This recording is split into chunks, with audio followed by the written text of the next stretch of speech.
राम राम नमस्कार। मैं आपका साथी पत्रकार भैरू सिंह राजपुरोहित। आप देख रहे हो राजस्थान। दोस्तों, राजस्थान की 7 सीटों पर उपचुनाव का दौर संपन्न हुआ। 23 को रिजल्ट आए और सबसे बड़ी अहम सीट खींवसर विधानसभा सीट, जहां पर भारतीय जनता पार्टी के रेवंत राम जी डांगा और आरएलपी के सुप्रीमो हनुमान बेनीवाल की पत्नी कनिका बेनीवाल मैदान में थे और कड़ा मुकाबला देखने को मिला। और अंत के अंदर भारतीय जनता पार्टी 13,870 वोटों से विजय प्राप्त की, यानी 14,000 के समथिंग वोट से आगे बढ़कर और विजय प्राप्त की थी। लोगों ने ऐसा नहीं सोचा था कि वास्तव के अंदर भारतीय जनता पार्टी यहाँ से विजय कर दी जाएगी। हालांकि हनुमान बेनीवाल के अब क्या कुछ वो कह रहे हैं, क्या कुछ वो दावा कर रहे हैं, वो भी अपन बात जानेंगे। लेकिन एक विधायक सीट का होना और काफ़ी लंबे समय तक वहाँ का प्रभावी गढ़ रहना, 1 मिनट के अंदर अपनी आंखों से हनुमान बेनीवाल उस सीट को ढहा देना कितना महत्व समझते हैं। दोस्तों, 2008 से लगातार खींवसर का जो मैदान है, खींवसर का जो क्षेत्र है, आरएलपी के हाथों में था। लेकिन ऐसा क्या कुछ कमी कह सकते हैं अपन कि ये कमी कहीं ना कहीं भारतीय जनता पार्टी को सुपर्द कर देगी आरएलपी से। देखिए, सबसे बड़ी अहम मुद्दे की अपन बात करें तो आरएलपी का गढ़ है, ऐसा नहीं कह सकते, बिल्कुल अभी तक है। क्योंकि लगभग 90,000 से प्लस वोट लेना एक क्षेत्र के अंदर 2-2.5 लाख से कम नहीं माना जा सकता। क्योंकि इसके पीछे का कारण क्या है, कुछ अदर विकेटेज अपन बात करें तो कहीं ना कहीं आरएलपी का जो गढ़ है खींवसर, वहां पर हर एक समुदाय के लोगों का वर्चस्व है। तो कहीं ना कहीं 14,000 के समथिंग वोटों से हार लेना कोई बड़ी बात वैसे नहीं है।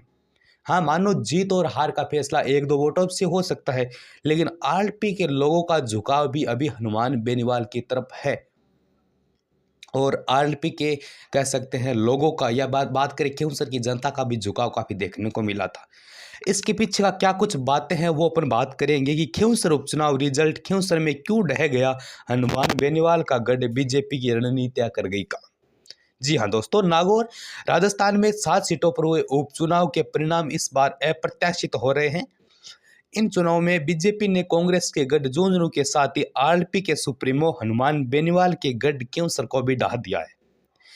बीजेपी ने झुंझुनू की तरह खींवसर सीट पर भी धमाकेदार जीत दर्ज की है और खींवसर में बीजेपी के रेवंत राम डागा ने आरएलपी चीफ के नागौर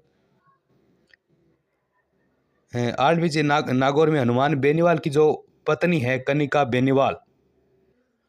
बेनीवाल को भी लगभग 13,870 वोटों से हराकर वहां कमल खिला दिया है। खींवसर में हार आरएलपी सदमे में है, बिल्कुल जी।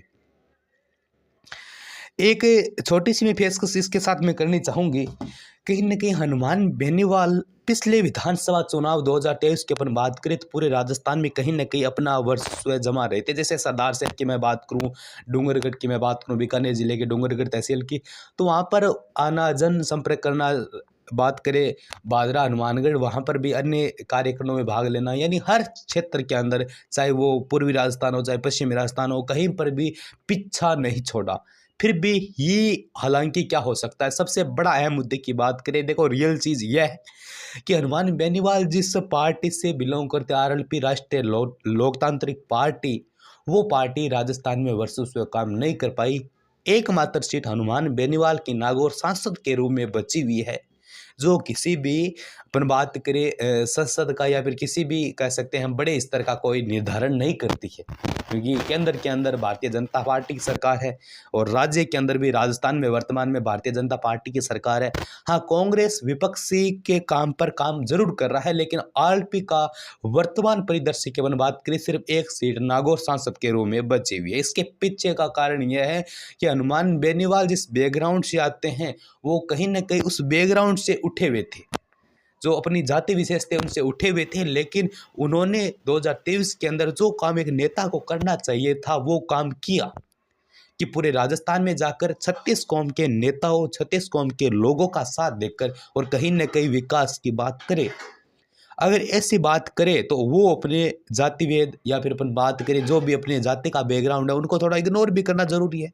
ये हनुमान बेनीवाल ने किया। और एक अच्छे नेता की खासियत ये तो यही होती है कि वह 36 कौमों के लोगों का सहारा बने। लेकिन वर्तमान परिदृश्य की मैं बात करूं, जोधपुर के अनिता चौधरी हत्याकांड के ऊपर, तो हनुमान बेनीवाल का वहां जाना कहीं ना कहीं वापिस अपनी जाति के प्रति झुकाव है वो देखने को मिल रहा है। जनता की ये राय है। तो कहीं ना कहीं अपने क्षेत्र विशेष के अंदर रहना, क्योंकि आपको हर पार्टी छोड़ सकती है, आपको हर कह सकते हैं समुदाय छोड़ सकता है, आपका हर एक संगठन छोड़ सकता है, आपका हर एक क्षेत्रीय पार्टी छोड़ सकती है, लेकिन जिस बैकग्राउंड से आप खड़े हो वो आपकी जो जातीय समीकरण मान सकते हैं, आपकी बिरादरी मान सकते हैं, आपका समाज मान सकता है। चाहे आप कोई भी ठुकरा दे, लगन आपका समाज आपके साथ रहेगा। यही हनुमान बेनीवाल की अब वर्तमान परिस्थिति के अंदर देखने को मिलेगा। एक नेता की खासियत यही होती है कि कहीं ना कहीं वह बड़े क्षेत्र के आधार पर कार्य करे, और 36 कौम के नेता हनुमान बेनीवाल का ये दावा है कि मैं 36 कौम का नेता हूं, और वास्तव के अंदर ये बात में सच्चाई भी है। लेकिन कितना स्वीकार किया जाता है ये बात देखने वाली होगी। इसी कारण वर्तमान परिदृश्य की अपन बात करें, क्यों सर विधानसभा उपचुनाव की कहीं ना कहीं कनिका बेनीवाल को हार का मुंह इस कारण भी देखने को मिला कि लोगों का ये कहना है कि हनुमान बेनीवाल स्पष्टवादी है। वो जो बात करते हैं सबके मुंह के ऊपर सामने करते हैं बात, अगर कोई भी बात करनी हो चाहे पीछे हो आगे हो, वो सीधी कहने वाले व्यक्ति है। कहीं ना कहीं वो जो चीज़ है लोगों को इतरा रही है, और लोग इसी कारण हनुमान बेनीवाल से थोड़े नाराज हुए खींवसर विधानसभा क्षेत्र के अंदर। लेकिन आने वाला समय ये तय करेगा क्या आरएलपी राजस्थान में अपना बहुमत कहीं ना कहीं साबित करेगी, या फिर आरएलपी आज से 5 या 4 वर्ष बाद जो लोकसभा के वापस चुनाव आएंगे उसके अंदर क्या अपनी भूमिका निभाएगी, सबसे बड़ी देखने वाली बात होगी। क्योंकि धीरे धीरे जिस प्रकार के ये सीटें कम होती जा रही है आरएलपी की, और वोट बैंकिंग राजनीति कम होती जा रही है, उसी प्रकार हनुमान बेनीवाल के सांसें अटक रही है। क्या पता क्या होगा, ये आने वाला समय बताएगा। लेकिन वर्तमान परिदृश्य की बात करें, एक लीडरशिप नेता हनुमान बेनीवाल जो एक हर समय हर साथी के साथ खड़े रहते हैं, हर लोगों के साथ 36 कौम के नेता बनकर उभरे हैं, सबसे बड़ी अहम ये बात है। तो ये हनुमान बेनीवाल की हार का कुछ मैं आपको कह सकते हैं बात अपन आपके साथ करने आया था।